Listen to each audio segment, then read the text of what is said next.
Good afternoon, नमस्कार, सुमध्याह्न बच्चे लोगों, कैसे आप सब लोग। आप सभी का अनअकैडमी के यूट्यूब चैनल पर बहुत बहुत स्वागत है। मैं हूं आपका दोस्त, साथी और ऑडिट सब्जेक्ट का साथी जयेश भंडारी। और बच्चे लोगों, कैसे हैं सब लोग।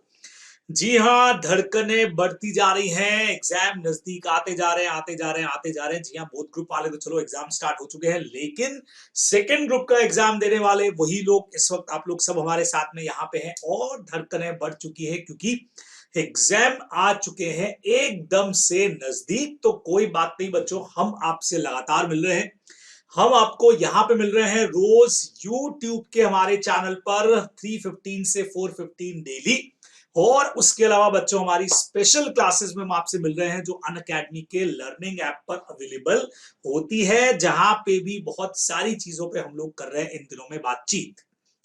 और बच्चों, उसके अलावा आप लोग जानते हो, मैं रोज आपको कह रहा हूं कि हमारे ब्रांड एम्बेसडर्स यानी कि आप लोग सब जैसे ही एग्जाम खत्म होते हैं या एग्जाम के आसपास में भी आपको कोई नजर आता है, आसपास का मतलब भाई एग्जाम डिस्टर्ब नहीं होने चाहिए, इस टाइम पे आप पूरी पढ़ाई में लगे हुए हैं, लेकिन जैसे ही यहां से फ्री होते हैं या जो कोई इस वीडियो को देख रहा होगा, जो भी ज्वाइन करना चाहता है, वो जानता है कि हमारा जो तीसरा प्लेटफॉर्म है, देखिए दो platform, YouTube special class absolutely free है, लेकिन कुछ प्लस अगर चाहिए तो फिर आना पड़ेगा हमारे प्लस के सब्सक्रिप्शन पर। और जहां पे आप लोग जानते हो, एक तरफ हमारा अनअकैडमी का लर्निंग ऐप, सीधा सीधा सा उसको प्ले स्टोर पे जाइए, उसको ढूंढिए, डाउनलोड करिए, इंस्टॉल यहां से करिए, सारा स्टेप वाइज इस वक्त आप लोग स्क्रीन के ऊपर देख रहे हैं। जैसे ही आप ये करते हैं, मैनेज गोल्स नाम से एक विंडो खुल जाएगी, जिसमें आपने ढूंढ लिया कि हाँ हम बात कर रहे हैं सीए की, और उसमें आपको मिलेगा बच्चों सीए फाउंडेशन और साथ में इंटरमीडिएट। और जैसे ही आपने सेलेक्ट किया, एक और विंडो ओपन हुई जहां पे ये हमारे देखिए प्लस कोर्स, ये हमारा फ्री कोर्स, ये हमारा स्पेशल कोर्स, ये सब आपको यहाँ पे मिल गए, मिल गए जी, मिल गए। जी हाँ। और बच्चों, प्लस को जैसे ही आपने सब्सक्राइब करने का सोचा है, प्लस पे आपने क्लिक किया, देखिए गेट सब्सक्रिप्शन का एरो आप लोगों को दिख रहा है, और गेट सब्सक्रिप्शन पे आते ही सारी फीसेस आप लोगों के सामने ओपन हो जाएंगी।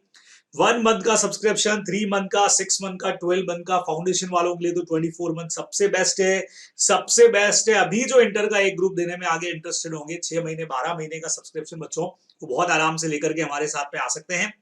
और आप एक बहुत इंपॉर्टेंट चीज जानते हैं कि यहाँ पे फीस पे करते वक्त में हमारे कोड का इस्तेमाल, यानी कि ये आपने जैसे इस्तेमाल किया बच्चों JYSH, और आपको यहाँ पे मिल जाता है सीधा सीधा सा 10% का डिस्काउंट। जी हाँ, कोड, रेफरल कोड है बच्चों ये। फीस पे करते वक्त रेफरल कोड का अगर आपने इस्तेमाल किया, मेरे नाम का कैपिटल लेटर JYSH, सीधा 21,000 से आप 18,900 पे आ जाते हैं। 10% 2100 का डिस्काउंट हो गया बच्चों। और यहाँ पे 750 के डिस्काउंट के साथ 12 मंथ का 15,750 पे आ जाएगा। तो जो भी सब्सक्रिप्शन लेंगे वहां पे 10% का डिस्काउंट है। तो ये इंफॉर्मेशन भी आप लोगों को मैं यहाँ पे देता चलो।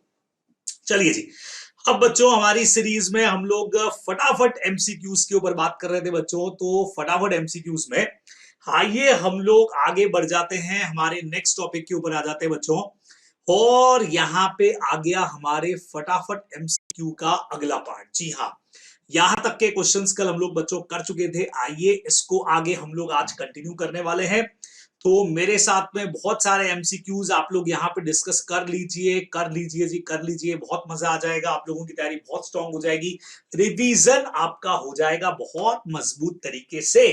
चलिए जी, तो बच्चों क्वेश्चन नंबर 21 पे सबसे पहले बात कर लेते हैं। First auditor in a government company shall hold office up to.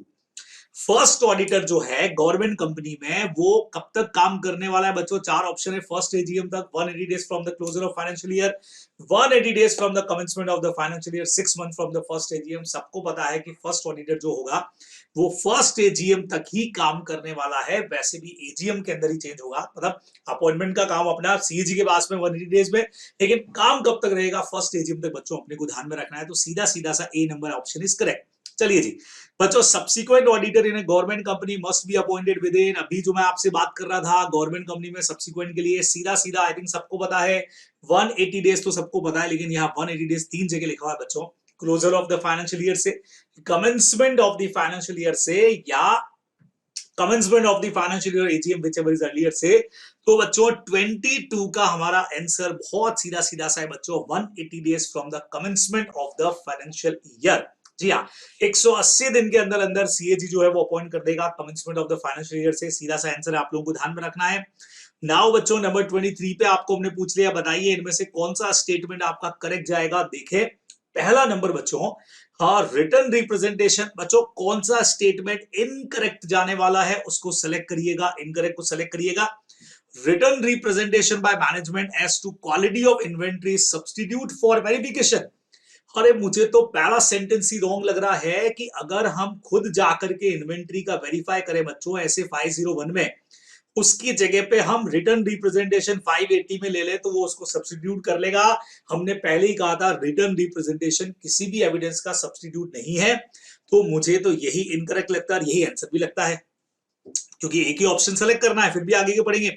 Inspecting inventory when attending physical inventory counting assist the auditor in asserting the existence of entity. बच्चों बिल्कुल ऑफ द इन्वेंट्री करेक्ट है, आपको existence पता लगता है। Written representation can not a substitute for other evidences, जो अभी मैं आपको कह रहा था, that the auditor could expect to reasonably available. बच्चों ये भी करेक्ट है।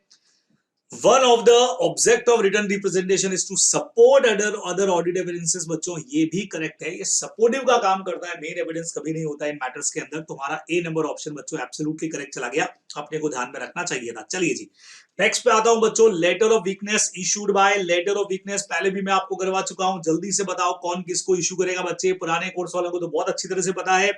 इसके पीछे हमारा एसिड 265 काम करता है बच्चों, जहां पे हम लोग इंटरनल मैनेजमेंट का जो वीकनेस है वो कम्युनिकेट करते हैं टीसीडब्ल्यूजी को, मैनेजमेंट को। एक ही बात हो गई बच्चे, तो लेटर ऑफ वीकनेस ऑडिटर से मैनेजमेंट को जाने वाला है। ये चीज आप लोगों को यहाँ पे ध्यान में रखना चाहिए कि ऑडिटर से जाने वाला है मैनेजमेंट को। चलिए जी बच्चे लोगों नेक्स्ट के ऊपर आ जाइए जल्दी जल्दी जल्दी से। और ये रहे आपके अगले क्वेश्चन बच्चों। आप लोगों ने कहा था मुझे कि सर हमको आप कुछ क्वेश्चंस जो हैं वो करवा दीजिए। EIS का जो हमारा टॉपिक कनेक्टेड मैच करता है ऑटोमेटेड एनवायरनमेंट वाला सर, उसके भी कुछ पॉइंट्स हमको बता दीजिए। तो चलिए जी उसके भी कुछ पॉइंट्स में लेके आ गया हूं। हालांकि हम जल्दी ही इसमें फटाफट से ओल्ड कोर्स वालों के लिए भी कुछ क्वेश्चंस बच्चों बिल्कुल ले लेंगे इसके अंदर। फिलहाल तो न्यू कोर्स के हमारे कुछ क्वेश्चंस हैं और कुछ टॉपिक्स आप दोनों के एक जैसे भी है, मैच करते भी है, तो बहुत आराम से आप लोग इसको देख सकते हैं। ठीक है, तो यहाँ पे बच्चों हमने कहा कि भाई फास्टली मींस क्या होता है। आपको मैंने कहा था कि इस चैप्टर के अंदर आप लोगों को एब्रिविएशंस का पूरा एक लिस्ट देके रखा है, और उस लिस्ट को जब आप चेक करेंगे तो इसका मतलब फर्स्ट क्वेश्चन का आपको सीधा नजर आएगा बच्चे, फाइनेंशियल स्टेटमेंट लाइन आइटम। बराबर, देख लेते हैं बच्चों। आइए मेरे पास में स्टडी मैट इधर ही है, जैसा आप लोग जानते हो अपन स्टडी मैट को हमेशा साथ में लेकर के चलते हैं। तो ये मैंने स्टडी मैट ओपन किया बच्चों, चैप्टर नंबर 6 को मैंने निकाला। क्या कहीं पे दे रखा होगा क्या? हाँ जी, तो बच्चों सीधा सीधा सा यहाँ पे जब आप ढूंढेंगे तो एब्रीवेशंस के अंदर ये बच्चों मुझे मिल गया मिल गया मिल गया। किधर गया किधर गया भाई किधर गया?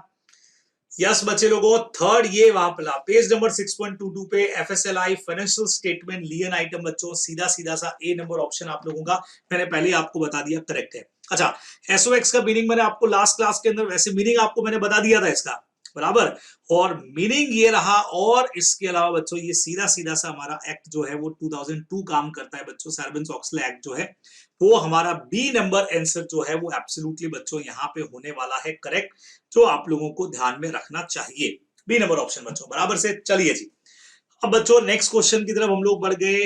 Search for unrecorded liabilities perform during the audit of current liability to address the following balance sheet assertion. बच्चों अनरिकॉर्डेड लायबिलिटी कोई रह गई है तो उसके लिए कौन सा असर्शन इसमें मैच करता है, मेरे ख्याल से सबको पता होना चाहिए। अनरिकॉर्डेड का मतलब पूरी तरह से सब कुछ कंप्लीटली रिकॉर्ड नहीं हुआ है, जबकि हम चाहते थे कंप्लीटनेस होना चाहिए। तो डी नंबर ऑप्शन बच्चों हमारा बिल्कुल मैच करता ऑप्शन है, थर्ड का डी नंबर एब्सोल्युटली जाएगा करेक्ट, बोले तो एकदम सही वाला आंसर, बराबर।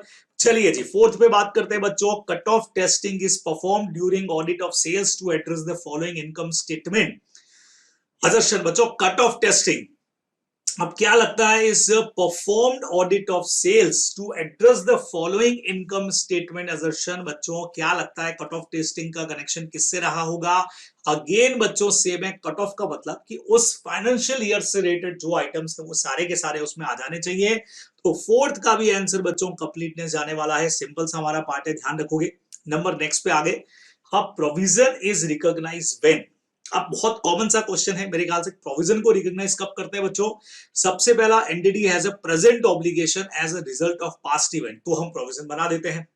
It is probable that outflow of resources embedding economic benefit will be required to settle an obligations, जहां ऑब्लिगेशंस क्रिएट होते दिख रहे हैं। और reliable estimate can be made out of the amount of obligation if the above conditions are not met, no provision is recognised. बराबर। तो बहुत सीधा सा हो गया कि एस्टिमेट जो है ऑब्लिगेशन का उसी को ध्यान में रख के हम लोग प्रोविजन बनाते हैं। तो मेरे ख्याल से आंसर बहुत क्लियर दिख रहा है, all of the above is correct answer बच्चों। सारे ऑप्शंस इसके अंदर एकदम फर्स्ट क्लास है, एब्सोल्युटली करेक्ट है, वो अपने को आंसर में लिख देने चाहिए। चलिए जी, फिर बच्चों आया if an LLP is appointed as an auditor of a company. अब न्यू कोर्स वालों के लिए क्वेश्चन हो गया ये specifically, if LLP is appointed as an auditor of, अच्छा नहीं सॉरी मैं एलएलपी पे चला गया जी। नहीं, कॉमनली सबके लिए क्वेश्चन है बच्चों, क्योंकि एलएलपी की ऑडिट नहीं पूछी है। If LLP is appointed as an auditor, अगर अपॉइंट होते हैं तो उस केस में क्या होने वाला है? सीधा सीधा सा क्वेश्चन है बच्चों, जैसे पार्टनरशिप फर्म होती है वैसे एलएलपी है। Every partner of a firm shall be authorise, हर पार्टनर ऑथराइज है। Only the partner who are chartered accountant shall be authorized and sign on behalf of the firm A and B। ये बच्चों B option is absolutely correct, हम लोग जानते हैं। चाहे firm हो चाहे एलएलपी हो, एक ही बात हो गई, सेम आंसर हमारा जाने वाला है। नंबर नेक्स्ट देख लीजिए बच्चों, which statement is incorrect? The basic objective of audit does not change with reference to nature, size and form of entity। बच्चों समझना, क्वेश्चन 7th के अंदर फिर से आपसे पूछा है कि साहब इनकरेक्ट कौन सा है, हमको निकाल करके बताओ। तो बेसिक ऑब्जेक्टिव कभी भी नेचर, साइज या फॉर्म एंड एंटिटी से चेंज नहीं होता है। This is absolutely correct sentence. अगला वाला, basic objective of audit does change. बच्चों जब ये सही है तो 100% यही इनकरेक्ट होना चाहिए, ऐसे ही मुझे पता लग गया। लेकिन बाकी के ऑप्शंस भी पढ़ लेते हैं। An audit is an independent examination of financial information of entity whether profit oriented और not, irrespective of size and legal form. बच्चों करेक्ट आंसर जा रहा है, such an examination is conducted with a view to expressing an opinion on financial information, ये भी correct जा रहा है। तो क्वेश्चन नंबर 7th के लिए आपने देख लिया, बी ऑप्शन जो है वही हमारा आंसर है बच्चों, ये वाला, क्योंकि यही एकलौता सेंटेंस है जो यहाँ पे है इनकरेक्ट। चलिए जी, नेक्स्ट पे आपको लेके चलता हूं, which is not covered in the vouching of advertisement expenses. आपसे पूछा एडवर्टीजमेंट एक्सपेंसेस का अगर वाउचिंग करना है तो इनमें से कौन सा उसमें कवर नहीं होगा, ये क्वेश्चन बच्चों आप लोगों से पूछा गया है। तो आइए देखते हैं। हमने कहा verify the bill invoice from advertising agency. बच्चों एडवर्टाइजिंग एजेंसी से जो इनवॉइस या बिल आ रहा है वो तो पार्ट होता है इसका, ये तो नहीं होगा आंसर। बराबर, अपने को ध्यान में रखना है। फिर उसके बाद बच्चों set the advertisement relate with the client business, ये भी ठीक है, ये भी देखना पड़ेगा। See the condition to be fulfil and other term specifically whether the same is for specific asset. बच्चों एसेट का तो कोई लेना देना ही नहीं है यहाँ पे। एंड इंस्पेक्ट द रिसिप्ट जो एजेंसी ने इशू किया होगा। तो बच्चों एक ही आंसर अपने को दिख रहा है जिसका एडवर्टीजमेंट से कहीं कोई लेना देना अपने को नहीं दिख रहा है, और वही होना है अपना आंसर भी। चलिए जी, नंबर नेक्स्ट पे लेके आता हूं बच्चों, विच स्टेटमेंट इज इनकरेक्ट। अब again sorry, which statement is correct? भाई करेक्ट करेक्ट करेक्ट, चश्मा लगाना पड़ेगा भाई मुझे लगता है। बराबर, विच स्टेटमेंट इज करेक्ट बच्चों, कौन सा करेक्ट है, कौन सा करेक्ट है, कौन सा करेक्ट है? There is no need to addressee in the auditor's report. अच्छा, ऑडिटर रिपोर्ट में किसी एड्रेसी का जरूरत ही नहीं होता है। क्या लगता है बच्चों 9th का पॉइंट सही है क्या? नहीं सर, ऑडिट रिपोर्ट में एड्रेसी होगा ना, to the share holders of company. तो सर ये सेंटेंस तो 9th का हमको इनकरेक्ट लग रहा है। The auditor report shall be address, अगर वो इनकरेक्ट है तो उसका ऑपोजिट ये करेक्ट होगा बच्चों, शेल लगाया है। The auditor report may be address, ये भी इनकरेक्ट हो गया बच्चों क्योंकि मे लगा दिया। और it depends on the desire of auditor की हो के नहीं हो, ये भी इनकरेक्ट है बच्चों, क्योंकि एड्रेस सी तो पक्का पक्के पक्के से होने वाला है, अपने को अच्छी तरह से पता है। तो ये चीज अपने को ध्यान में रखना पड़ेगा।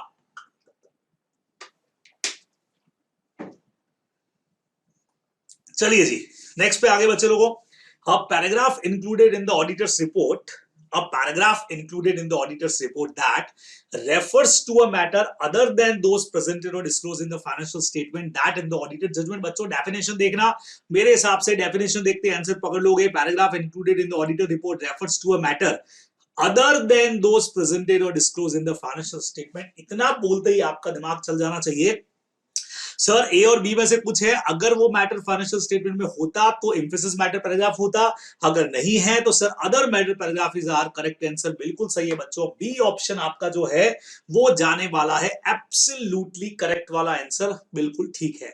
चलिए जी नेक्स्ट की तरफ बढ़ते हैं बच्चों। नेक्स्ट आपको पॉइंट कहता है the amount and disclosure included in the financial statement in respect of one or more prior period according with the applicable FRF, this is the definition of. बच्चों समझना 11th क्वेश्चन बहुत simple बोला है, the amount and disclosure included in the FS respect or one or more prior period according with the applicable FRF. अब बच्चों ये comparative information है, ये कॉरेस्पॉन्डिंग फिगर है, ये कंपैरेटिव फाइनेंशियल स्टेटमेंट है, ऑल ऑफ द अबव है, सबको पता होना चाहिए। It is a matter of comparative information बच्चों, जहां आपको प्रीवियस ईयर के बैलेंसेस भी साथ में देके रखे हुए हैं। A number option is absolutely correct. चलिए जी अपने एसेस भी पढ़े हुए हैं इसके ऊपर बिल्कुल से। क्वेश्चन नंबर 12 मेरे साथ में चेक करिए बच्चों, क्या लिखा है इन, फिर से एक ब्लैंक जगह दे दिया। The auditor has to see that expenditure incurred confirm the relevant provision of statutory enactment and accordance with the rules and regulations। बच्चों ये आते ही समझ जाना चाहिए कि ये हमारा 12 का A number answer, audit against rules and order के अलावा तो आंसर कुछ हो ही नहीं सकता है। चलिए नेक्स्ट पे आगे बच्चों, public enterprises are required to maintain commercial accounts and are generally classified under these categories. Okay, public enterprises बच्चों कमर्शियल अकाउंट्स और जनरली कुछ कमर्शियल अकाउंट्स मेंटेन करती है, तो कुछ क्लासिफिकेशन इसके अंदर दे रखा है। स्टडी मैट देखोगे तो सीधा सीधा आपको मिलेगा, departmental enterprises engage in commercial trading operation which are subject to same laws, finance and other regulation and other government department and agencies. ये इन्होंने फर्स्ट में लिखा है, आगे पढ़ते हैं। Statutory bodies, corporation created by specific institute, mostly financed by the government। ठीक है, गवर्नमेंट कंपनीज जो सेटअप है बच्चों, all of the above is correct answer जब आप उठा करके नोट्स को देखेंगे। और पब्लिक एंटरप्राइजेस वाला वर्ड जब आप देखोगे तो कमर्शियल मेंटेन करती है, तो उसमें तीनों आपको देके रखे हैं, जो डिपार्टमेंट फॉर्म में काम करते हैं, जो स्टेचुटरी बॉडीज या कॉर्पोरेशंस हैं, या जो mostly finance by the government है, या जो गवर्नमेंट कंपनीज है बच्चों, सारे के सारे सही हैं। तो 13 का डी नंबर आंसर हमारा जाने वाला है एब्सोल्युटली करेक्ट। चलिए 14 पे आगे। 14 क्या कहता है, the controller and auditor general of India shall within from the date of receipt of audit report have a right to conduct a supplementary audit. का ऑर्डर बच्चों कितने दिन में दे सकता है, तो अपने को अच्छी तरह से पता है सप्लीमेंट्री ऑडिट का ऑर्डर अगर देना है बच्चों तो 60 डेज के अंदर ऐसा ऑर्डर जो है वो दिया जा सकता है। ये हमको ध्यान में रखना चाहिए, 60 दिन का समय है, बराबर 60 दिन में आप करवा सकते हैं। चलिए जी डायरेक्ट क्वेश्चन है बच्चों, सीधे सीधे से नेक्स्ट नंबर क्वेश्चन मेरे साथ में देखो। Any comments given by the Controller and Auditor General of India upon or supplement to the audit report shall be sent by company to। यानी अगर सीएजी ने किसी भी तरह का कोई कमेंट उसके ऊपर किया है या सप्लीमेंट करने का ऑर्डर दिया है, तो इसके अंदर क्या होगा बच्चों, किस किस को जाएगा, हर मेंबर को जाएगा, डिबेंचर होल्डर और ट्रस्टी को जाएगा, अदर पर्सन जो एंटाइटल है ऑडिटर की कॉपीज देने के लिए, ऑल ऑफ दी अबव बच्चों। Correct answer is all of the above. आप जानते हैं जिन जिन को रिपोर्ट जा रही है उन सबको ये चीज जाने वाली है, अपने को ध्यान में रखना है। तो 15 का आंसर हमारा ऑल ऑफ दी अबव जाने वाला है। चलिए जी 16 पे आइए बच्चों, in case of audit of sole proprietary concern auditor shall be appointed by. बच्चों सोल प्रोप्राइटी अगर है, यानी मेरा खुद का बिजनेस है भाई, मेरा खुद का शॉप है, बिजनेस है, ऑडिट हमारे लिए कंपलसरी नहीं है, या मुझे ऑडिट करवाना है, तो ऑडिटर कौन अपॉइंट करेगा, सर सोल प्रोप्राइटर करेगा, मैनेजर करेगा, पार्टनर करेगा, सीएनएजी करेगा। बच्चे सोल है तो वही बंदा सब कुछ है, वो खुद ही ऑडिटर अपॉइंट करेगा। आज मुझे अपना बुक्स अगर ऑडिट करवाना है तो मैं ही डिसाइड करूंगा कि मेरा ऑडिटर कौन होगा, सिंपल सी बात है। तो A number option is absolutely correct. चलिए नेक्स्ट पे चलते हैं बच्चों, which is not covered in the audit procedure और charitable institution। उन्होंने क्वेश्चन पूछ लिया कि इनमें से कौन सा ऑडिट प्रोसीजर चैरिटेबल इंस्टीट्यूशन का नहीं लग रहा है। Ascertaining if any the changes made in amount of annual of life membership fee subscription, ये तो बच्चों चैरिटेबल में आता है।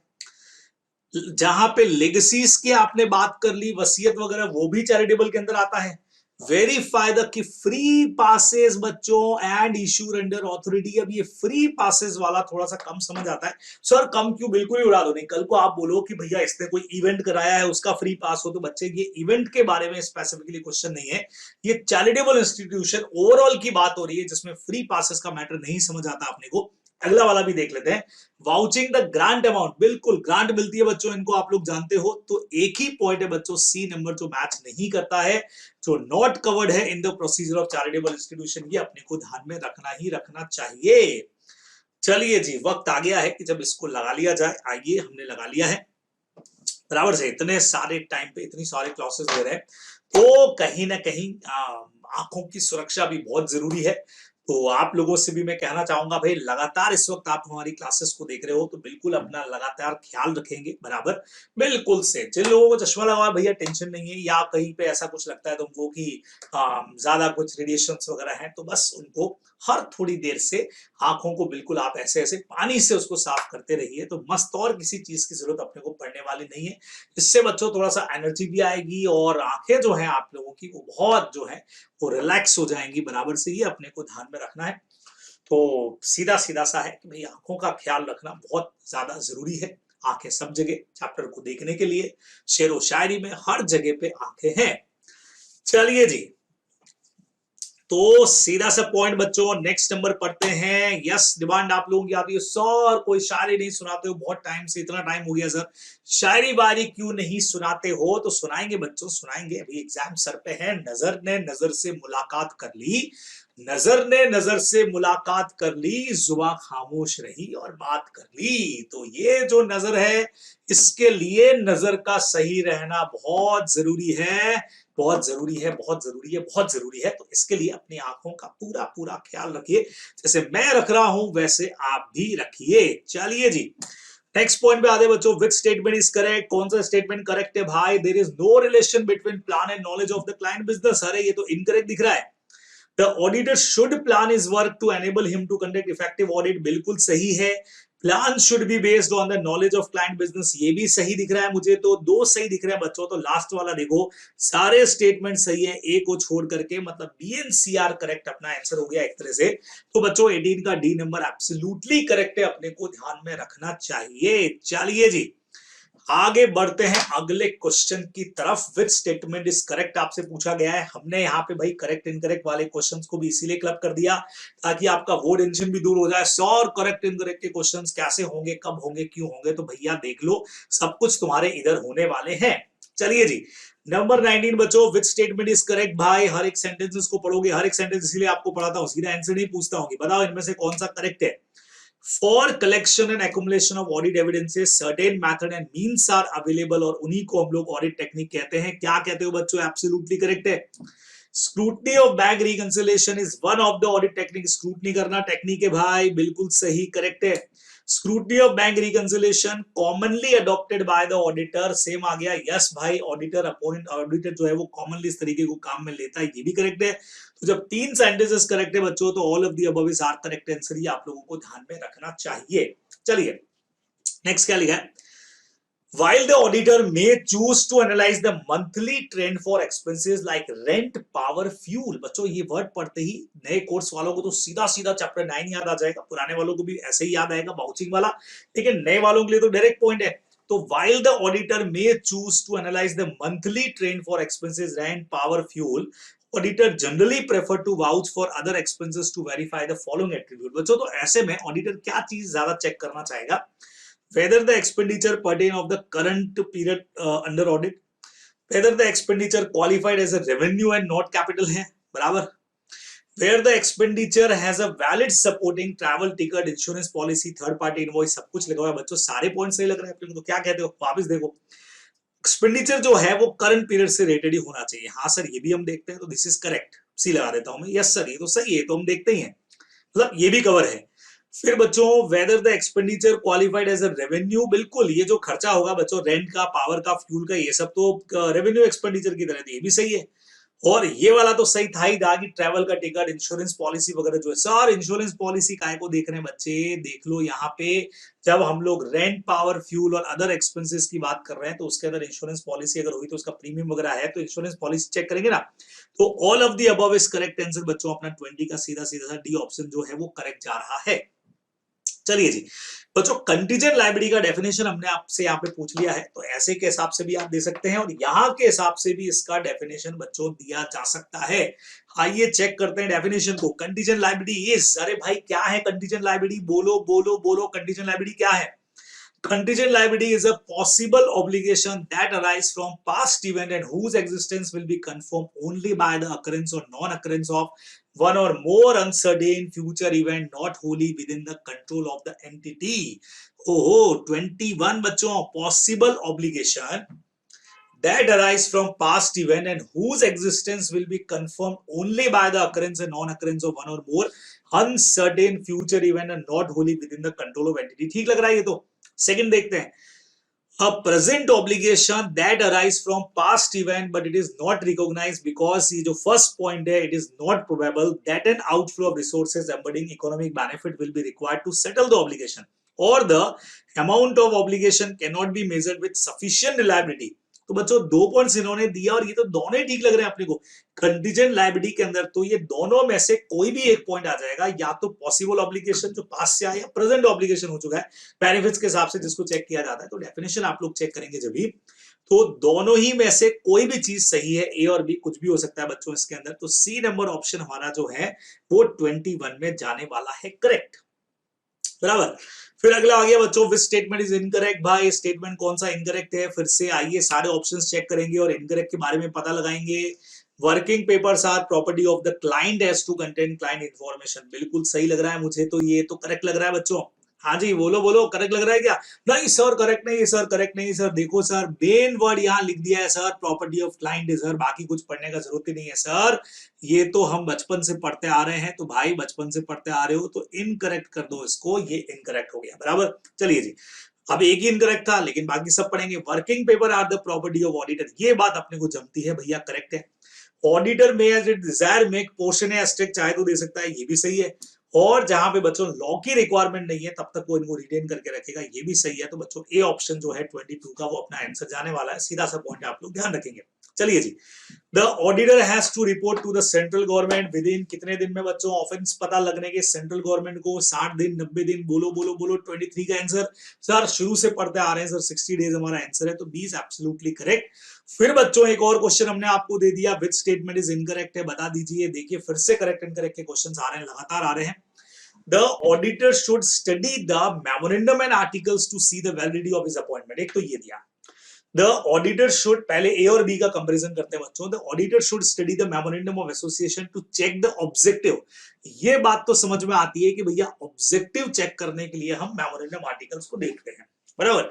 लेकिन रेमुनरेशन देखने के लिए या अपॉइंटमेंट का वैलिडिटी देखने के लिए मेमोरेंडम आर्टिकल जरूरी नहीं है बच्चों, क्योंकि अपॉइंटमेंट देखने के लिए सिर्फ एक ही चीज है, सेक्शन 139 की जो रिक्वायरमेंट्स है वो चेक की जाएंगी, उसके अलावा कुछ भी नहीं। चलिए फिर भी बाकी दो ऑप्शन पढ़ते हैं। हाँ अगले दो ऑप्शन भी पढ़ते हैं बच्चों। The auditor should study the articles of association to check the internal rules regulations वगैरह के लिए हम लोग आर्टिकल्स देखते हैं, ये भी करेक्ट है। The auditor should study the appointment letter and the prescribed form submitted to the registrar of the company to see the validity of his appointment, ये भी करेक्ट है बच्चों, वहीं से पता लगेगा। लेकिन मेमोरेंडम आर्टिकल से पता लगने का सवाल ही नहीं है, क्योंकि ये सिर्फ ऑब्जेक्ट्स के लिए बच्चों काम में आते हैं। तो हमारा 24 का A number option he incorrect है और यही हमारा आंसर भी होने वाला है। चलिए जी, तो बच्चों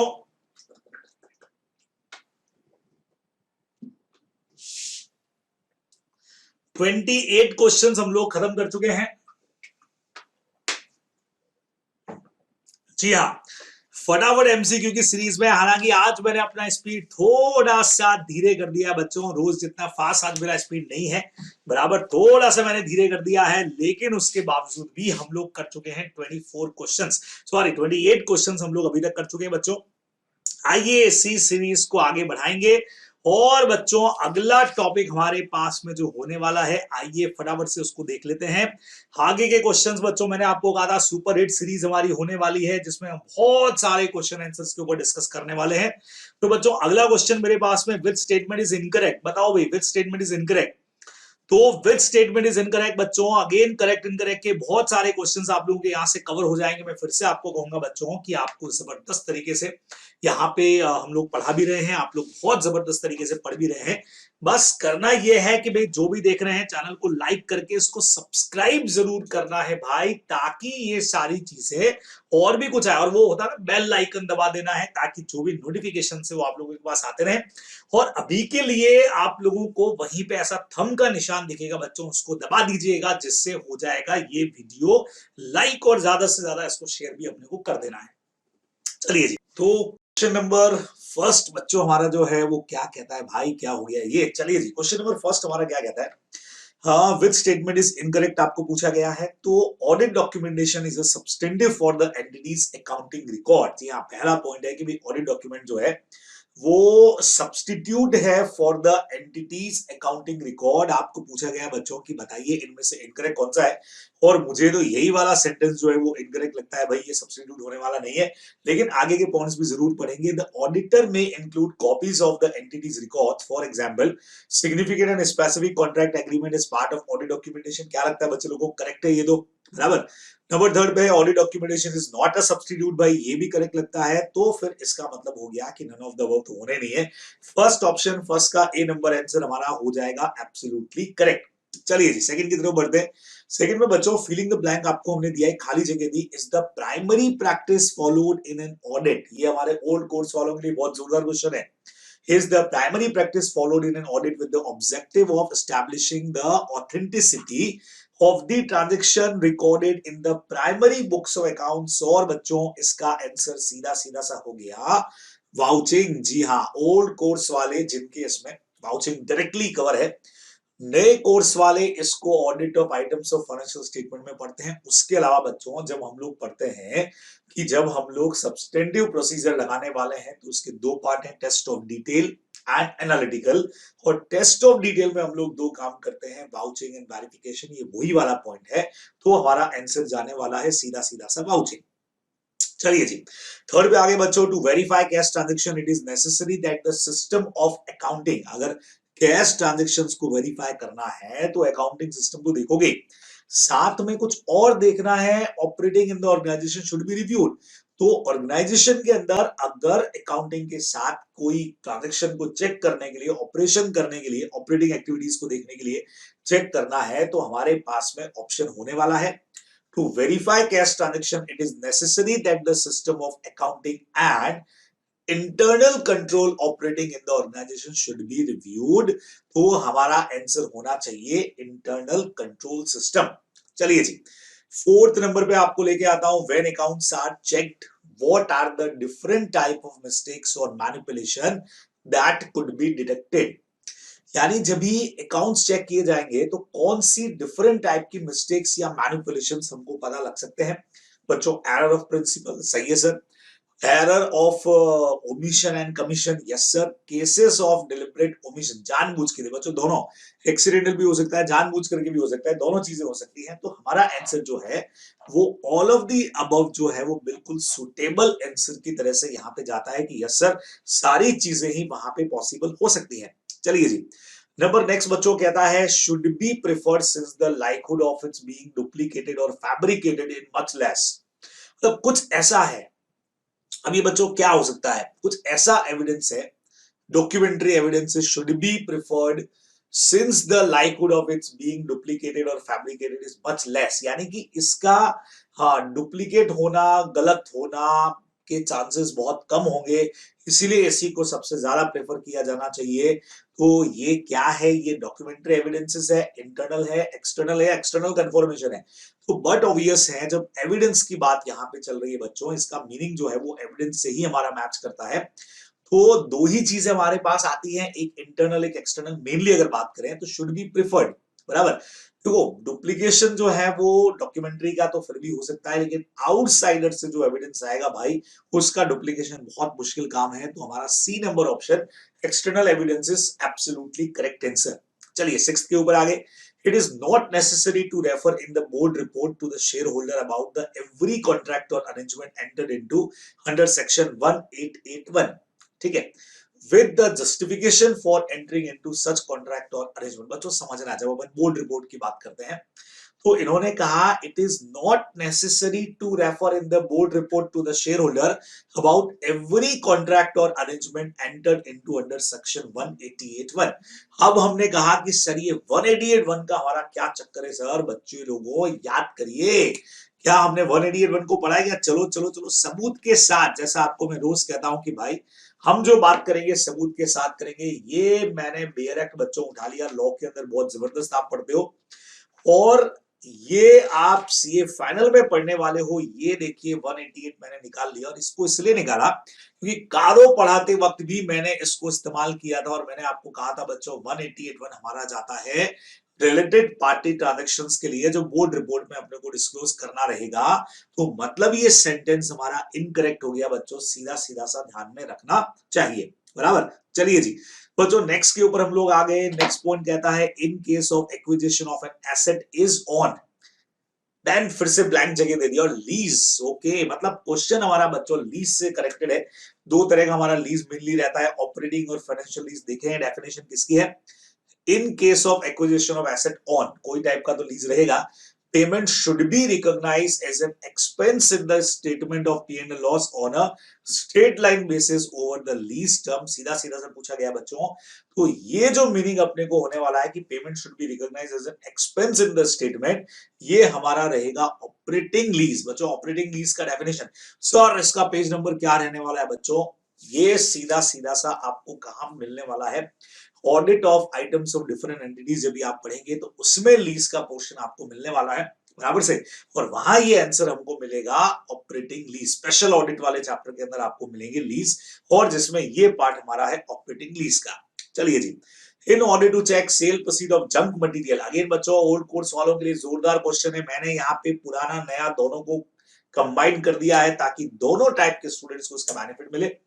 In order to sell proceeds of the junk material, one of the procedure is to compare the income from the sale of junk material with the sale of the preceding। Yes बच्चों, क्या तरीका रहना चाहिए? जब हम junk material के cell को check करते हैं तो एक तरीका होता है कि इनकम को हम पिछले कितने सालों की इनकम से चेक करते हैं। तो बच्चों डायरेक्टली इसका आंसर 3 इयर्स है, 3 इयर्स है, 3 इयर्स है। याद कर लीजिए, समझ लीजिए सर 3 साल पुराना जो है सीधा प्रोविजन इसमें दे रखा है कि पिछले 3 साल के हम लोगों को कंपेयर करके देख लेने चाहिए।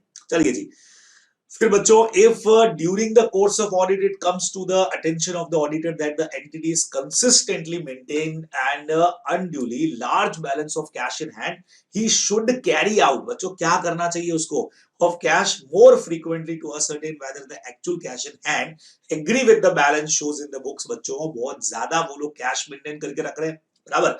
भाई चक्कर का चांसेस ज्यादा है, तो उसको क्या करना चाहिए बच्चे? ऑडिटर इंटरनल चेक करेगा नहीं, सुपरवाइज वेरिफिकेशन कैसे करेगा? तो यहां ऑडिटर के पास जो बड़ा हथियार है बच्चों वो क्या है? बोलिए बोलिए। सरप्राइज विजिट कर लेना चाहिए, या इंटरनल चेक करना चाहिए, या सरप्राइज वेरिफिकेशन करना चाहिए? देखिए सरप्राइज सरप्राइज तो दोनों ही बातें अपने को समझ में आती है कि करना तो सरप्राइज है, लेकिन विजिट नहीं, यहाँ पे सरप्राइज वेरिफिकेशन करिए बच्चों। यानी कि जो भी कैश वहां पे है और जो भी बैलेंस है बच्चों उसको मैच करके देखना, वेरीफाई करके देखना, क्योंकि इतना सारा जब कैश बैलेंस मेंटेन कर रहे हो तो वहां पे है कि नहीं, वो चीज अपने को इधर को चेक करना पड़ेगा। चलिए जी, नंबर नेक्स्ट पे आगे बच्चों। These are not the responsibilities of receiving department। ये इनमें से कौन सा ऐसा है जो रिसीविंग डिपार्टमेंट का रिस्पॉन्सिबिलिटी नहीं है? समझना। Entering the goods immediately on receipt in the goods inward. बच्चों जैसे ही गुड्स रिसीव हुआ उसको इनवर्ट बुक के अंदर या गुड रिसीव बुक के अंदर एंट्री किया। यहाँ रिसीविंग का मतलब हो गया जो गुड्स आपने परचेज किया उसका रिसीविंग डिपार्टमेंट, बराबर। Second number, drawing up in all copies a good receive note for each consignment. Her copy में नोट कर देना कंसाइनमेंट के भी गुड्स हमारे पास रिसीव हो गया है, तो भाई ये भी करना पड़ता है। बोथ एंड भी, यस ये भी करना पड़ेगा। तो 10th का आंसर बच्चों नन ऑफ द अबव, क्योंकि ये सारे ही दोनों ही काम जो है वो एक परचेज रिसीविंग डिपार्टमेंट को करने पड़ेंगे या गुड्स रिसीविंग डिपार्टमेंट को करने पड़ेंगे। चलिए जी, इनमें से ऐसा कौन सा है बच्चों फैक्टर जो इंक्रीज करेगा जीपी? जीपी इंक्रीज करने वाला पॉइंट बच्चों कौन सा है? Over valuation of inventory. यानी क्लोजिंग स्टॉक आपने बढ़ाया तो बट ऑब्वियसली जीपी बढ़ेगा। अंडर स्टेटमेंट ऑफ परचेज, इधर डेबिट साइड में परचेज आपने कम किया तो भी जीपी बढ़ेगा। यानी कि ग्रॉस प्रॉफिट बढ़ाने के लिए both of the above point are absolutely correct. बहुत सिंपल सा क्वेश्चन है, आराम से आप लोग इसको कर सकते हैं। नंबर नेक्स्ट पे आ गए बच्चों 12 है।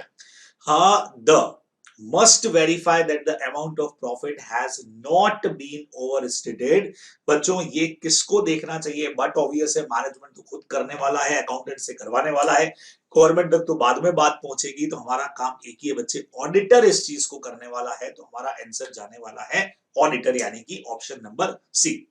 चलिए जी, the change in indirect expenses may be effect of change in the, क्या बच्चे लोगों को समझना, the change in indirect expenses may be affect of change in the, indirect expenses में चेंज हुआ तो इनमें किन चीजों के अंदर चेंज होता है आपने को दिख रहा है बच्चों। हाँ जी, change in the indirect, rate of turnover में चेंज होगा, रेट ऑफ अर्निंग्स के अंदर चेंज होगा, एनी ऑफ द अबव या नन ऑफ द अबव। बच्चों हमारा आंसर होना चाहिए यस। बच्चे लोगों क्या कहते हैं, the change in indirect expenses may be affect the change in the rate of turnover. बराबर, सीधा कनेक्शन टर्नओवर के साथ हमारा है, सीधा कनेक्शन टर्नओवर। बच्चों टर्नओवर चेंज होगा। नंबर नेक्स्ट देखिए क्या लिखा है, द ऑडिटर शुड ऑब्टेन, क्या ऑब्टेन करना चाहिए, from the client that the all liabilities which has accrued due till the close of the year has taken been account, कि भाई आपको उनसे क्या लेना चाहिए। 14 नंबर कहता है कि जिससे हम कंफर्म कर ले कि भाई जो भी आपकी लायबिलिटीज है वो सारी आपने प्रॉपर्ली डिस्क्लोज कर दी है। बच्चों सर्टिफिकेट के अलावा कुछ भी अपना है, आप should obtain account from the client, नहीं सर्टिफिकेट लेना पड़ेगा अपने को। नाउ बच्चों reserve which are not disclose in the balance sheet, जो आपने बैलेंस शीट में डिस्क्लोज नहीं किया उस रिजर्व को क्या बोलेंगे, हिडन या सीक्रेट, कुछ भी बोल दीजिए, आइदर ए और बी। सीधा सा छोटा सा क्वेश्चन है बच्चों, अकाउंट से निकल करके आया। Now the cost of patent or copyright should be written off over the cost of patent or copyright should be written off over the, बच्चों समझना, यूजफुल कमर्शियल लाइफ पर डिपेंड करता है, legal term of its validity पे depend करता है, दोनों में से जो भी कम हो, दोनों में से जो भी ज्यादा हो। तो आप लोग इसको पढ़ के आए हो, इंटेंजिबल एसेट है, उसको राइट ऑफ करने के लिए एक तो उसका यूजफुल कमर्शियल लाइफ या उसका लीगल टर्म जो अपने को लाइसेंस की तरह से मिला है, उन दोनों में से जो भी कम रहेगा वहां तक ही उसको राइट ऑफ करने का काम रहेगा। तो 16 का C number option is absolutely correct. चलिए जी, नेक्स्ट क्या कहता है बच्चों, trade receivables shall be sub classified as, trade receivables जो हैं उनको क्लासिफाइड कैसे करोगे आप लोग, सिक्योर्ड, अनसिक्योर्ड, डाउटफुल के अंदर करने वाले हो या ऑल ऑफ द अबव में करने वाले हो। मेरे ख्याल से शेड्यूल 3 सबने पढ़ा है तो सब जानते हैं कि यस सर इसको हम ऑल ऑफ द अबव के अंदर करने वाले हैं। तो भाई all of the above, D option अपना जो है बच्चों वो हो गया एब्सोल्युटली करेक्ट। चलिए जी, फिर बच्चों in case of provision for bonus the auditor should examine whether the liabilities provided for in accordance with the, यानी अगर बोनस की बात कर रहे हैं सर ये कहां से आया, बच्चे लोगों आप लोगों ने पढ़ा हुआ है बहुत सीधा सीधा सा। हाँ, ओल्ड कोर्स वाले भी जानते हैं इसको, बोनस का पेमेंट। न्यू कोर्स वाले जब एम्प्लॉय बेनिफिट एक्सपेंसेस की बात करते हैं तब भी हमको इस एक्ट के बारे में पता होना चाहिए, बराबर से। उसके अलावा बच्चों जब हम लोग कारों की रिपोर्ट के अंदर देखते हैं कि कहीं कोई हमारे स्टैट्यूटरी ड्यूज तो नहीं है जो ऐसे थे जो आपको पेमेंट करने थे और आपने नहीं किया, तो उसको डिस्क्लोज करना पड़ता है, आप लोगों को ध्यान हो तो बराबर। तो इन एक्ट के बारे में आपका नॉलेज होना बहुत जरूरी है। तो बट ऑब्वियस इंडिया में काम करता है बच्चों payment of bonus act 1965, old course वाले तो जानते हैं क्योंकि उनके लॉ वाले सब्जेक्ट के अंदर भी ये दे रखा है। तो बट ऑब्वियस है A option is absolutely correct. चलिए जी, हाँ नेक्स्ट पे बच्चों बहुत सीधा सीधा सा क्वेश्चन है, आप लोगों का फेवरेट क्वेश्चन है, teeming and leading edge, teeming and leading, teeming and leading क्या है बच्चों, teeming and leading one of the technique of inflating cash payment, one of the technique to suppressing cash receipt, one of the audit technique या one of the technique used by auditing staff, आप लोग सब जानते हो ये technique है cash को कम करने की। अब सवाल ये उठता है कि सर ये टेक्निक काम में कौन लेता है, आपको याद हो तो जो मैंने इंपॉर्टेंट क्वेश्चंस आप लोगों को टिक कराए थे, इंपॉर्टेंट टॉपिक्स का जो रिवीजन कराया था उसमें टीमिंग एंड लीडिंग भी इंक्लूडेड था। सर इसमें बढ़िया चीज ये होती है कि ये ऑडिटर नहीं कर रहा है सर, ये जो लिखा है ना कि भाई ये ऑडिट टेक्निक, अरे ऑडिट का टेक्निक नहीं है। जल्दी से बता दीजिए मुझे कि सर इसमें क्या होता है टीमिंग एंड लीडिंग के अंदर। आप लोग अच्छी तरह से जानते हो कि इसमें हम लोग कैश रिसिप्ट को सप्रेस करते, गायब करते। सर कैसे करते थे, आप लोगों को सबको पता है कि ए वाला जो हमारा डेटर है, अगर इससे हमको 10,000 या कोई भी पेमेंट रिसीव हुआ तो उसको अकाउंटेंट ने या रिसीवर ने मिस अप्रोप्रिएट कर लिया, यानी गायब कर लिया। फिर उसके बाद दूसरे कस्टमर से जब पैसा आया तो ये शो कर दिया कि वो ए से आया है। फिर सी से जो पैसा आया वो शो कर दिया कि बी से आया है, इसकी टोपी उसके सर, इसकी टोपी उसके सर, आप लोगों ने बताया था। और ऐसे आपने एक पर्टिकुलर अमाउंट को मिस अप्रोप्रिएट कर लिया था। एक बढ़िया चीज ये है कि बहुत फ्रीक्वेंटली हो जाता है।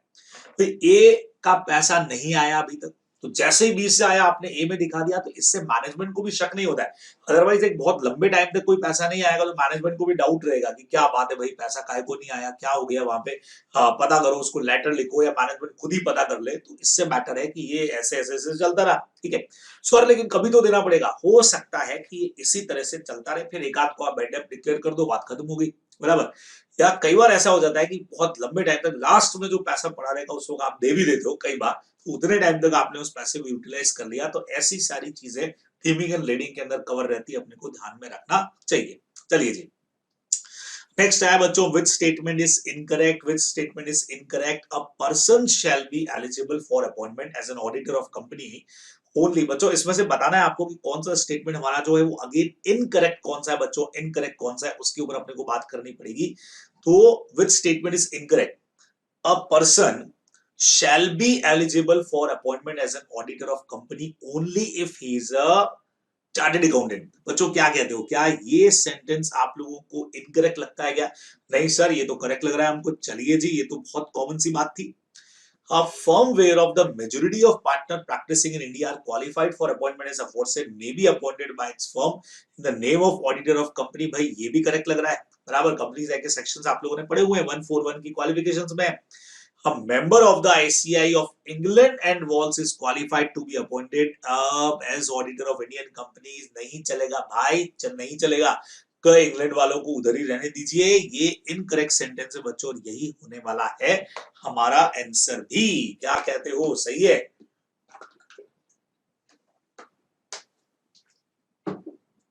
चलिए जी, नेक्स्ट पे आपको लेकर के आता हूं बच्चों, और अगला क्वेश्चन मेरे पास में है, विच statement is incorrect. Again sorry, correct इस बार पूछा है बच्चों। आप लोगों का डिमांड था कि सर करेक्ट इनकरेक्ट वाले क्वेश्चंस भी कवर करा दीजिए, तो मैंने एमसीक्यू के अंदर ये डाल दी है। तो हर एक सेंटेंस का आपको चेक कर लेना है कि भैया करेक्ट है, इनकरेक्ट है, क्या है, फाइंड आउट कर लेते हैं। आइए, the scope of work of internal auditor may extend even beyond the financial accounting. Yes बच्चों, क्या कहते हो? मुझे तो 21 का ये सही लग रहा है। बोलो बोलो बोलो। यहाँ पे पूछा है दोनों में से करेक्ट कौन सा है भाई, तो मुझे तो पहला सेंटेंस करेक्ट लग रहा है कि इंटरनल ऑडिटर का जो स्कोप है वो खाली फाइनेंशियल अकाउंटिंग तक नहीं होता है, ऑपरेटिंग तक होता है। तो ये तो करेक्ट है और यही आंसर होना चाहिए। फिर तो अगला भी पढ़ना पड़ेगा। तो scope of work of internal auditor में इंक्लूड कॉस्ट का इन्वेस्टिगेशन, इंक्वायरी करना, लॉसेस वेस्टेज की प्रोडक्शन ऑडिट, परफॉर्मेंस ऑडिट। भाई मुझे ये भी सही लग रहा है। अब दो जब सही दिखने लग जाए तो ऑल ऑफ द अबव है क्या? यस सर, डी में दे रखा है। फिर सी भी पढ़ेंगे। Internal audit is a tool of management, 100% correct answer है बच्चों। तीनों ही sentences are, all three sentences are absolutely correct. तो हमारा 21 का आंसर चला गया ऑल ऑफ द अबव। चलिए जी, नाउ बच्चों नेक्स्ट क्वेश्चन आया, विच statement is incorrect, which statement is incorrect. तो हमने कहा नंबर 1, क्वेश्चन नंबर 22 देखिएगा। हाँ, फिर से हमने आपसे, ये देखो मैंने सारे क्वेश्चन इनकरेक्ट इनकरेक्ट करेक्ट वाले डाल दिए, ताकि आप लोगों का जो ये बात थी कि सर करेक्ट इनकरेक्ट बता दीजिए, तो ये सारे टॉपिक्स भी आपके यहां से कवर हो जाएंगे। तो बच्चों अब 22 वाला क्वेश्चन हमारा क्या कहता है, इसमें से आपको इनकरेक्ट जो है वो चूज करना है। An auditor has nothing to do with prudence और प्रॉफिटेबिलिटी ऑफ कंपनी। यानी ऑडिटर जो है वो कंपनी के प्रॉफिटेबिलिटी के लिए काम करता है। Has nothing to do with prudence. Yes yes बच्चों, नहीं। अब इसमें क्या है, क्वेश्चन को समझिएगा पहले। तो हमको पूछा गया है कि इनमें से इनकरेक्ट अपने को सिलेक्ट करना है। Auditor has nothing to do with prudence and profitability of the company, यानी इनके साथ वो कुछ भी नहीं करता है। सर ये तो करेक्ट दिख रहा है हमको, बराबर। क्या कहते हो? कई लोगों को लगा सर एब्सोल्युटली करेक्ट सेंटेंस है, तो सोच रहे हैं सेंटेंस के ऊपर। तब तक मैं आगे के सेंटेंस के ऊपर भी बात कर लेता हूं। द कंपनी ऑडिटर, कई बार क्या होता है बच्चों कि जैसे इसका एग्जैक्ट मतलब किसी को नहीं समझ में आया। Auditor has nothing to do with prudence and profitability of a company. Company के प्रूडेंस या प्रॉफिटेबिलिटी के साथ वो कुछ भी नहीं कर रहा है, बराबर। उसका उसका ऑडिटर का कोई लेना देना ही नहीं है, ठीक है। तो हमको लगा कि सर क्या पता है भी नहीं भी, सर कम समझ में आया। कई लोगों ने डायरेक्ट बता दिया, कई लोग कहेंगे सर कम समझ में आया। तो बेटा ऐसा कभी हो जाए तो बाकी के सेंटेंसेस पढ़ लो, क्या पता वो करेक्ट हो, तो अपने आप आपको इनकरेक्ट के बारे में पता लग जाएगा, और कंफ्यूजन होगा तो फिर मतलब निकालेंगे। company auditor to go beyond the function of reporting and express an opinion about the propriety or prudence of certain transactions. बच्चों, company auditor to go beyond the function of reporting and express an opinion about the propriety or produce the certain transactions. Sir ये भी हमको sir incorrect लग रहा है sir, ये वाला तो सर, ये बी वाला सर हमको इनकरेक्ट लग रहा है सर, पक्के से देखते हैं. The auditor shall remain alert throughout the audit for audit evidences of event or condition that may cast significant doubt on entity's ability to continue as a going concern. ये तो सही लग रहा है बच्चों, ऑडिटर को अलर्ट रहना पड़ेगा थ्रू आउट द ऑडिट. ठीक है. अब डी वाला हमने फर्स्ट का ऑपोजिट डाल दिया बच्चों, तो अब कंफ्यूजन क्रिएट हुआ सर, बी वाला भी इनकरेक्ट लग रहा है. मैंने पूछा भाई बी वाला क्यों इनकरेक्ट लग रहा है, जल्दी से बताओ. और ए और डी में तो पक्का है कि एक करेक्ट और एक इनकरेक्ट है. जो बी में लिखा है, the company auditor to go beyond the function of reporting and express an opinion about the propriety और प्रूडेंस ऑफ सर्टेन ट्रांजैक्शन. बच्चों ये भी करेक्ट है. माना हमने कि आपका काम रिपोर्टिंग और ओपिनियन का ही है, ऐसे 200 के हिसाब से आपके ऑब्जेक्टिव यही है.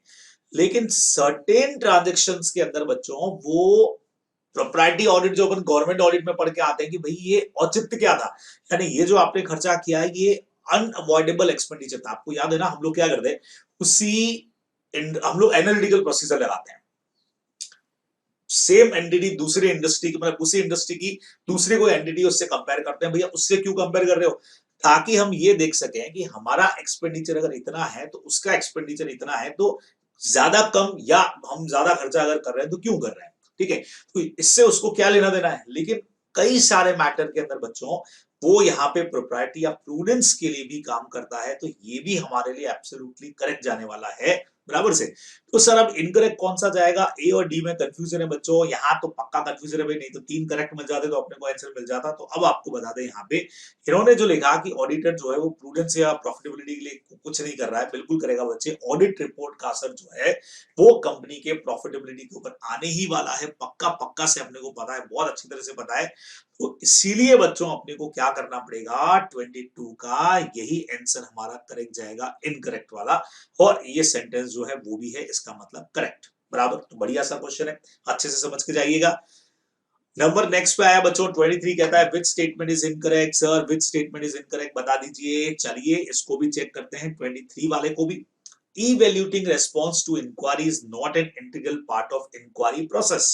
बच्चों क्या कहते हो, 23 के अंदर पहला नंबर इन्होंने दिया है कि इवेल्यूशन करना इंक्वायरीज का वो इंक्वायरी प्रोसेस का पार्ट जो है वो नहीं है बराबर. सर वो इंक्वायरी प्रोसेस का पार्ट ही है सर, ये तो बिल्कुल सीधा सीधा सर 23 का हमको इनकरेक्ट लग रहा है सर, क्योंकि इवेल्यूशन नहीं करेंगे तो इंक्वायरी प्रोसेस कंप्लीट कैसे होगा. तो evaluating response to inquiry is an integral part of business. Sir ये करेक्ट लग रहा है. चलिए अगला भी देखो. Responses to inquiry may provide the auditor with information not previously possessed or with cooperative other audit evidence. सही है. तो इंक्वायरी से हमको जो इन्फॉर्मेशन आएगी वो ऐसी होगी जो या तो पहले कभी मिली नहीं थी या पहले से कुछ एविडेंसेस मिले उनको सपोर्ट कर देगी. तो ये भी करेक्ट जाने वाला है. Responses to inquiry provide a basis for an auditor to modify or perform additional audit procedure. बिल्कुल करेक्ट है बच्चों.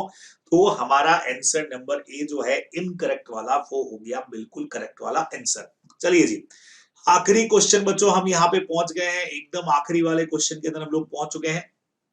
देखें क्या सभी एक सेट मेरे पास में और है, लेकिन अभी इस क्वेश्चन को हम लोग देखें कि यहाँ से किस तरीके से होने वाला है. विच स्टेटमेंट इज करेक्ट हमसे पूछा गया, तो 4 पॉइंट्स आप लोगों को बच्चों दे रखे हैं. इंटरनल कंट्रोल क्वेश्चनियर आर, बच्चों समझना विच स्टेटमेंट इज करेक्ट आपसे पूछा है. Internal control questionnaire are good source of identify weaknesses in the internal control system. बच्चों सीधा सीधा सा पहला पॉइंट आपसे पूछा गया कि इंटरनल कंट्रोल की जो क्वेश्चनियर होती हैं वो आपको बता देती हैं कि भाई हाँ इंटरनल कंट्रोल में क्या क्या वीकनेसेस है वो हम पता लगा लेते हैं. तो ये तो करेक्ट जा रहा है. The questionnaire form provide an orderly means of disclosing control defects. एक प्रॉपर फॉर्म में आपके पास आ जाते हैं, ये भी करेक्ट जा रहा है. In the questionnaire generally questions जो होते हैं वो ऐसे होते हैं कि यस या नो में उसका आंसर आप लोग दे सकते हैं बच्चों. ये भी हमारा करेक्ट है. तो हमारा आंसर यहाँ पे चला गया all of the above. All of the above, all of the above is are correct answer. तो बच्चों यहाँ आकर के हम लोगों ने कुछ और क्वेश्चंस जो हैं वो कंप्लीट कर लिए बच्चे लोगों, यानी काफी सारे क्वेश्चंस जो हैं वो आज की क्लास में भी हम लोगों ने कर लिए हैं कंप्लीट चलिए जी। हाँ जी, अभी कुछ क्वेश्चंस हमारे पास में और बाकी हैं, ये देख लीजिए। अभी काफी सारे क्वेश्चंस का सेट मैं आप लोगों के लिए और लेकर के आया हूं, लेकिन आज की क्लास में इन पर हम लोग बात नहीं कर रहे हैं, बराबर से। आज नहीं, आगे की क्लासेस के अंदर इस पर भी हमारी बात होगी।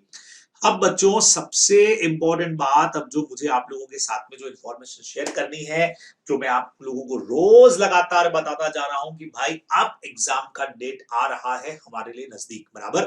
तो हम लोग आप लोगों के लिए मैराथन लेकर के आ रहे हैं। जैसा कहा था, एडवांस अकाउंट्स का पेपर देकर के आप लोग आ गए, उसके बाद थोड़ा सा रेस्ट वेस्ट आपने कर लिया, और देन हम लोग शुरू कर देंगे आप लोगों के साथ में हमारा marathon revision, pre exam marathon revision बच्चों।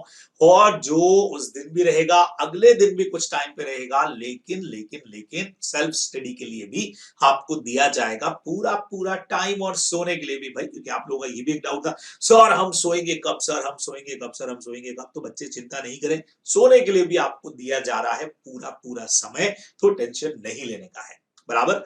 तो मैं और खुशबू मैम आप लोगों के लिए लेकर के आ रहे हैं बहुत जबरदस्त वाला मैराथन रिवीजन, तो बिल्कुल उसके लिए जुट जाइएगा, तैयार रहिएगा। बहुत जबरदस्त तरीके से हम काम करने वाले हैं। उसके अलावा बच्चों, आप लोग जानते हो कि हम लोग यूट्यूब पर साथ हैं, हम लोग लगातार मिलते हैं स्पेशल क्लासेस के अंदर, जहां आपको मिलेंगे बहुत सारे वीडियोस बच्चों, और एमसीक्यूज करना है, क्वेश्चंस करना है, प्रैक्टिस करना है, वर्चुअल टेस्ट आपको देना है, तो सारी चीजें बच्चों आपको वहां पे मिलने वाली है। तो बहुत जबरदस्त तरीके से आप उसको कर सकते हैं, और आपको करना भी चाहिए। और एक और बड़ी बात, आप लोग जानते हो कि भाई आप कौन हो, हमारे हमारे ब्रांड एम्बेसडर्स आप लोग हो। तो जो इंफॉर्मेशन मैं आपको देता जा रहा हूं, आप लोग सब जानते हो आगे आपका काम क्या रहेगा। जैसे ही आप लोगों ने एग्जाम्स अपने खत्म किए, और बच्चों तब तक हमारा सेकंड ग्रुप का बैच जो है वो स्टार्ट हो चुका होगा May 21 वाले बच्चों के लिए। जी हाँ, वो बैच हम लोग स्टार्ट दिसंबर में करने जा रहे हैं, जिसमें हम YouTube पे भी चालू हो जाएंगे, हम स्पेशल क्लास में भी आ जाएंगे, जो एब्सोल्युटली फ्री ऑफ कॉस्ट आपको मिलता है, आप लोग तो सब जानते हैं। और प्लस में मिलता है बच्चों कुछ प्लस, जहां एक पूरा कोर्स पैटर्न आपको सिस्टमैटिक तरीके से मिलता है। तो उसके लिए करना क्या है, अनअकैडमी का लर्निंग ऐप सबसे पहले तो होना चाहिए आपके पास में, उसको सर्च करिए, देन उसको इंस्टॉल करिए जैसा आप लोग देख रहे हैं। देन उसके बाद में यहां से आप जब हमारे कोर्सेज को, अनअकैडमी के कोर्सेज को सेलेक्ट करेंगे, तो आपको सीए फाउंडेशन एंड इंटरमीडिएट मिलेगा। उसमें से प्लस कोर्स आप लोग जैसा देख रहे हैं, उसको आपने सेलेक्ट किया, उसका सब्सक्रिप्शन लिया। तो अब सब्सक्रिप्शन में बहुत सारा सिस्टम है बच्चों, 1 मंथ, 3 मंथ, 6 मंथ, 12 मंथ और 24 मंथ, बराबर। तो फाउंडेशन वालों के लिए तो हम लोग बोलते हैं भैया 24 मंथ तुम्हारे लिए बेस्ट है, जिसमें फाउंडेशन भी हो रहा है, इंटर भी हो रहा है। और सबसे बड़ी बात इस सब्सक्रिप्शन में, अगर आपने मेरे कोड का इस्तेमाल किया, JYSH कैपिटल वाला, तो 10% का मिलता है डिस्काउंट भी। ये देखिए, तो 24 मंथ का सब्सक्रिप्शन 21,000 का था, वो सीधा 18,900 हो गया। या जो 12 मंथ का 17,500 का था, वो सीधा 15,750 हो गया। तो बड़ा बेनिफिट है। उसके अलावा बड़ा बेनिफिट बच्चों ये कि इस फीस में जरूरी नहीं है कि अगर आपने मेरे कोड का इस्तेमाल किया है तो आप सिर्फ मेरी क्लासेस को अटेंड कर रहे हैं। आप जिसकी भी क्लासेस अटेंड करना चाहें, जो सब्जेक्ट इसमें पढ़ना चाहें, अनलिमिटेडली 24 मंथ का आपने लिया, 24 महीने तक पढ़ सकते हैं। 12 महीने का लिया तो 12 मंथ तक आप पढ़ सकते हैं। फैकल्टी जो भी इस प्लेटफॉर्म पर अवेलेबल है, सबके लेक्चर्स आप लोग देख सकते हैं, बराबर। जिस सब्जेक्ट के, सपोज करिए आपने मेरा कोड यूज किया क्योंकि ऑडिटिंग के लिए आप मुझे पसंद कर रहे थे, लेकिन आपको बाकी सब्जेक्ट भी करने हैं, तो बच्चों इसी अमाउंट के अंदर आप सारे सब्जेक्ट अपने जो भी हैं, वो सारे के सारे फाउंडेशन और इंटरमीडिएट के कर सकते हैं। तो भाई इससे बढ़िया अपॉर्चुनिटी तो क्या होने वाला है, तो ये आप लोग तो जानते हैं, ठीक है। लेकिन एग्जाम इधर खत्म हुए, और उसके साथ साथ आप लोगों ने इसको स्प्रेड करना शुरू किया, हमारे ब्रांड एम्बेसडर्स और सब जगह बता देंगे कि हाँ भाई आइए और इस तरह का सब्सक्रिप्शन ले लीजिए। चलिए जी, तो बच्चों ये थी हमारी आज की क्लास, इसको हम यहीं पर करते हैं खत्म। जल्दी हमारी मुलाकात वापस से होने वाली है YouTube पे, हम रोज मिल रहे हैं 3:15 से 4:15। स्पेशल क्लास पे भी रात को हमारी मुलाकात हो रही है, और बच्चों जल्दी ही हम नए कोर्स के साथ आ रहे हैं, लेकिन आप लोगों के लिए आ रहे हैं मैराथन लेकर के, तो बिल्कुल तैयार रहेंगे बगैर किसी टेंशन के। ओके बच्चे लोगों, टाटा बाय बाय, फिर मुलाकात होती है, तब तक के लिए अपना ख्याल रखिएगा। बाय बच्चों, टाटा बाय बाय।